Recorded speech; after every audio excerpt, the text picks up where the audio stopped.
Olá, aluno, seja bem-vindo a mais uma aula do Se Ligue da Educação. Eu sou Raquel Rezende, professora de Geografia. A aula de hoje é do 7º ano e a gente vai falar sobre hidrografia. Nessa aula de hoje, nós vamos reconhecer a importância da água para a existência da vida e para as diversas atividades humanas, identificar a distribuição da água no planeta, compreender a relação entre o relevo e a hidrografia numa bacia hidrográfica. Então, a gente vai começar com o conceito de hidrosfera. O que é hidrosfera?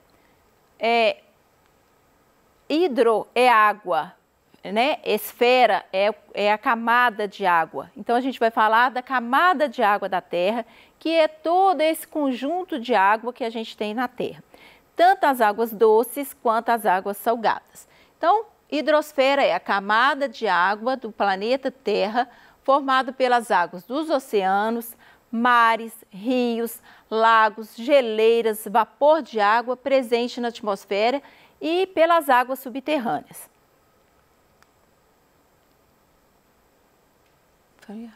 Bacias hidrográficas é outro conceito também que a gente vai falar hoje. O que são as bacias hidrográficas? Vamos pensar mesmo no nome, né? A gente já falou aqui, hidrosfera é o conjunto de águas. Então, toda palavrinha que começa com hidro, a gente vai relacionar a água. Então, bacia hidrográfica seria a bacia de água, né? Seria ali o conjunto de rios de um determinado lugar. Corresponde a toda a área drenada por um rio principal e seus afluentes e subafluentes, sendo essa área delimitada por um divisor de água, que é o ponto mais alto do relevo, né? Uma serra, um morro. Isso vai delimitar onde que a gente vai ter uma bacia hidrográfica e onde vai ter outra bacia hidrográfica, também denominado de interfluo. A distribuição de água no planeta. A gente ouve muito falar que a Terra é um planeta com muita água, né? Que a gente tem muita água em abundância, que o Brasil é um país que tem uma bacia hidrográfica, tem várias bacias hidrográficas muito extensas, com um volume de água muito grande, mas aonde que está essa água, né? Realmente a Terra é formada por mais água do que terra, mas muita dessas águas é salgada. Então a gente tem aqui 97% da água do planeta, ela é salgada. Então ela não é própria para uso, a gente não tem como usar essa água, né? De maneira para a nossa sobrevivência, assim, né? Para o nosso uso do dia a dia. Só 3% da água total do planeta que é água doce. Mesmo assim, desses 3% da água doce, 2% estão nas calotas polares, elas são congeladas, né? Não tem como a gente utilizá-las. 1% elas vão estar nos rios, lagos e subterrâneos, também muito complicado para a gente estar usando, né? As águas que estão no lençol freático, para a gente tirar, precisa de uma técnica, né, muito grande que muitas pessoas não têm. Então, 3%, né, das águas são superficiais. E 97% das águas são subterrâneas, que estão nos lençóis freáticos, né, que estão nos aquíferos. Água em movimento. A quantidade de água que a gente tem no nosso planeta é a mesma desde quando a Terra surgiu no universo, né? Ela está aqui em movimento, cada hora ela vai estar em um processo. Então, a gente vai ter aqui o ciclo hidrológico, né? Onde que a gente vai ter aqui esse movimento da água, né? A água, ela infiltra, né, no solo, ela vai para os rios e para os mares. Nos rios e mares, ela evapora. Essa evaporação, ela forma as nuvens, que elas ficam densas, né, cheias de gotinhas de água, até elas precipitar novamente em forma de chuva ou de neve. Então, esse ciclo da água, ele é constante, né? Ele está em movimento o tempo todo, essa água. Como que a gente utiliza as águas, né? É muito importante o uso da água na nossa vida. As águas dos oceanos, como eu falei, a gente usa né, para pesca, para o transporte, para tirar o sal, né? Esse sal que a gente consome na nossa casa, por exemplo, é de salinas que vem da água dos oceanos, é tirado do oceano. Para esporte, né? Para natação, para geração de energia e até mesmo para a extração de alguns recursos naturais como o petróleo. E os oceanos também eles desempenham um papel muito importante no clima, né, do planeta, por causa justamente da evaporação da água, né, em quantidade muito grande, que essa evaporação vai fazer com que o clima de regiões onde que tem os mares, né, ele fica mais amenos. Então, eles moderam a variação da temperatura. A gente vai ter aqui, né, uma imagem de um termômetro, mostrando que o lugar onde que a gente tem o mar, né, nas praias, os lugares mais marítimos, os lugares mais perto do mar, o clima é mais ameno. A gente tem uma umidade, às vezes a temperatura está elevada, mas a gente tem uma umidade do ar que faz com que essa temperatura fique mais amena para a gente. As águas subterrâneas. Como a gente falou lá no comecinho, né, as águas subterrâneas é uma das maiores quantidades de água que a gente tem na Terra. Só que ela fica no subsolo, né? Quando a água infiltra no solo, que ela entra no subsolo tem os lençóis freáticos, que são rios, como se fossem rios também, só que no subsolo.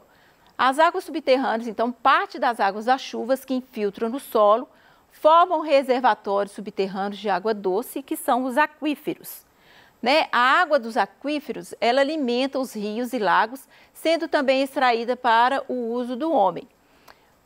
Aí aqui a gente tem uma imagem do segundo maior aquífero do mundo, né, que é no Brasil, o aquífero Guarani, que ele atende vários estados do Brasil e os países vizinhos ali do sul do Brasil também. Né? Então, tem a água dos aquíferos Guarani, a gente vai ter no Paraguai, na Argentina, no Uruguai, em toda essa área azul que a gente tem aqui, né, no Mato Grosso, Goiás, Minas Gerais, São Paulo, Paraná, Santa Catarina, Rio Grande do Sul e Mato Grosso do Sul. Então, todos esses estados vai ter essa bacia de água doce subterrânea, né, que atende muitas cidades também, né, através da retirada dessa água aí do subsolo. O uso da água. A água ela é um elemento indispensável à vida. O uso que fazemos desse recurso natural vai muito além de matar a sede, tomar banho, preparar alimento. A gente não consegue imaginar um dia sem água, né? Quando falta água na casa da gente, a gente fica sem saber o que faz, né? Porque a água é essencial para tudo. A gente acorda, se a gente for prestar atenção no nosso dia a dia, quantas vezes a gente utiliza a água, né? Não só para beber, né? Mas para o nosso uso do dia a dia, lavar uma fruta, lavar a mão, ainda mais agora nessa época de pandemia, a gente tem que lavar a mão toda hora, né? Olha a importância da água para a higiene da gente também. Então, a água, ela também é usada de forma indireta, né? Como que a gente vai usar? Isso aqui a gente já está falando das águas doces, né? As águas que estão nos continentes. Então, a gente vai ter aí o uso da água para gerar energia, né? Hidrelétrica, que é uma das energias mais usadas no nosso país, né? Que vem da força da água, né? Para gerar energia. A gente tem aí a pesca, não só nos rios, né, mas a pesca artesanal nos rios e a pesca até comercial. A gente vai ter para agricultura, irrigação, para pecuária e criação de gado, né, para as indústrias que também utiliza muito desse recurso. A indústria e a pecuária são os maiores consumidores da água potável, né, que a gente tem. Até o século XIX, o consumo da água foi aumentando lentamente. A partir de 1950, esse consumo explodiu. Principais fatores que explicam esse fenômeno são o aumento da população, né? Como eu falei lá no comecinho, a gente viu aí que a água que a gente tem hoje na Terra é a mesma água de quando a Terra surgiu. Imagina alguns anos, 100, 200 anos atrás, que a população era muito menor. Hoje a gente tem uma população de mais de 7 bilhões de pessoas no mundo, consumindo a água que tem a mesma quantidade de 100, 200 anos atrás. Né? Então, esse aumento da população faz com que o consumo de água hoje seja muito maior. E a expectativa é que cada vez aumente mais. O crescimento das cidades, né? As pessoas dos centros urbanos, né, consomem muita água, as indústrias, né, a agricultura, a irrigação, né? Como eu falei, é um vilão aí do consumo de água, porque muitas vezes é usada descontroladamente, né? Às vezes não precisa de gastar aquele tanto de água como se gasta numa irrigação, mas e aqui na pecuária, né? O gado também é um grande consumidor de água. Então, a gente indiretamente, a gente está consumindo água o tempo todo, né? A gente está consumindo água quando a gente está usando uma roupa, né? Uma calça jeans, por exemplo, gasta litros, muitos litros de água para poder fazer uma calça jeans, né? Para a produção aí de arroz, né? Da própria carne, o tanto de água que é consumido para esses produtos. De acordo com a projeção da ONU, a demanda mundial por água potável vai crescer 55% até o ano de 2050. Né? Se a gente já está num limite de uso de água, né? Imagina daqui a 30 anos, né? Que vai aumentar 55% do consumo. Por isso também a importância da gente estar tendo consciência desse uso, né? A situação é preocupante, pois no ano de 2018, cerca de 844 milhões de pessoas já não tinham acesso à água potável. Gente, isso aqui não é uma realidade de outro lugar, não, é uma realidade do nosso próprio país. Tem regiões no nosso país que o acesso à água já é muito limitado, né? Questões assim, por exemplo, da região Nordeste do Brasil, até mesmo de regiões que antes a gente tinha muita água potável e hoje a gente já tem restrição dessa água, né? É onde que tira a vegetação e acaba as nascentes, né, sumindo e falta esse recurso tão importante para a nossa vida. As bacias hidrográficas. O que são as bacias hidrográficas? Lá no comecinho a gente falou também que as bacias hidrográficas são um lugar onde que tem um encontro dos rios, das águas, né? Então, visíveis ou ocultos no campo ou na cidade, todos os rios fazem parte de uma bacia hidrográfica, que é constituída por um rio principal e seus afluentes. As formas de relevo, a vegetação, as rochas e os solos fazem parte da bacia hidrográfica. Então, aqui a gente vai ter, né, um desenho mostrando aí como que se forma a bacia hidrográfica. Então, a gente tem ali as partes de um rio, né? A gente vai ter a nascente, onde que nasce o rio, né? Geralmente é nos lugares mais altos, e esse rio ele vai recebendo água de outros lugares, né? Que vai ser os afluentes desse rio. Aí a gente vai ter, forma-se então o rio principal, que é o rio maior, e a gente vai ter ali a foz do rio, onde que esse rio deságua, onde que essa água chega, né? Ou pode ser num outro rio, né? Ou pode ser no oceano, no mar. E os divisores de água vai ser o que aqui? Né? Vai ser o relevo que vai estar em volta dessa bacia hidrográfica, desses rios, desses afluentes, desse conjunto de águas que vai estar aqui. O Brasil ele apresenta uma das maiores redes hidrográficas do mundo, formadas por muitos rios extensos e com grande volume de água. Então aqui é um mapa do Brasil mostrando os rios que o Brasil tem. Né? Parece assim, é muita quantidade de rios. O Brasil é muito privilegiado com esse recurso hídrico, né? E os rios do Brasil eles são muito extensos, né? Porque geralmente eles nascem no interior do Brasil para correr para o oceano, então eles percorrem um caminho muito grande, eles recebem água de vários afluentes, então eles ficam rios densos, caudalosos, né? Com muita água. E aqui a gente vai ter as bacias hidrográficas do Brasil, as mais importantes, né? Então aqui, geralmente as bacias hidrográficas recebem o nome do rio principal que ela faz parte. Então a gente tem 12 bacias hidrográficas principais aqui no Brasil, que é a bacia do Amazonas, que é onde está colorido de verde, né? Que vai ser o rio principal, é o rio Amazonas, que é um dos maiores do mundo, né? O rio Amazonas, tanto em volume quanto em extensão. A gente vai ter aqui o Tocantins do Araguaia, que vai estar na parte central também. Outra importante que a gente tem aqui é a do São Francisco, que é da nossa região, né? A bacia hidrográfica da nossa região, que é uma bacia hidrográfica importante não só para Minas, como para o Nordeste, porque o Rio São Francisco, que é o rio principal, ele leva água para vários estados, várias regiões aí do Nordeste do Brasil. A gente vai ter a bacia do Rio Paraná, no sul do Brasil, né, que é o Rio Paraná, muito importante também, né, com rios que levam mercadorias, né, em barcos, em embarcações, aí, principalmente da agricultura. A gente vai ter a bacia do Rio Paraguai, também, né, importante para esse transporte de mercadoria agrícola, principalmente para trazer até os portos, né, que ficam no litoral do Brasil.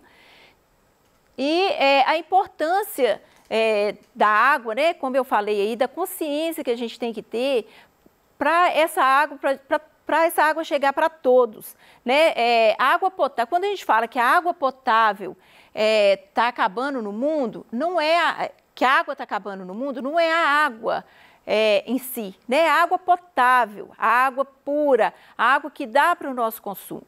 Imagina que a gente está num planeta que a maior parte do planeta é água e que a gente tem só 3% dessa água que a gente pode usar. Desses 3%, menos de 1% é para consumo humano, né? Que são a água aí dos rios, né? A água doce aí que serve para o nosso consumo.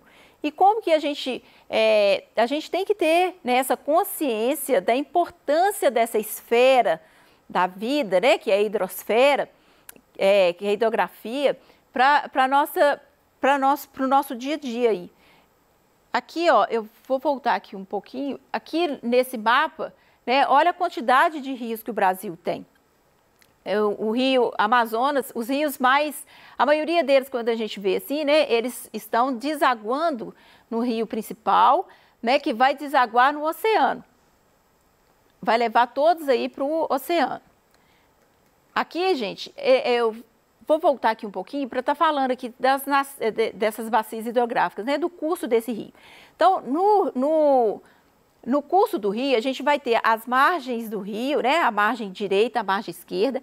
A gente vai ter essa foz, como eu falei, essa foz ela pode ser num outro rio ou pode chegar no oceano. A gente tem dois tipos de foz diferentes, aquela que o rio já chega direto no oceano e aquela que ele faz vários caminhos para chegar no oceano, dando aí condições, né, de agricultura nesses lugares.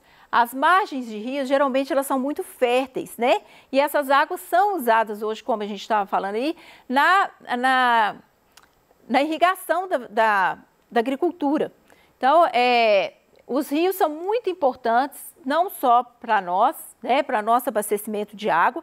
Quando a gente fica aí, né, o abastecimento a chuva diminui um pouco, né, na época da seca, os rios ficam secos, a gente fica aí sem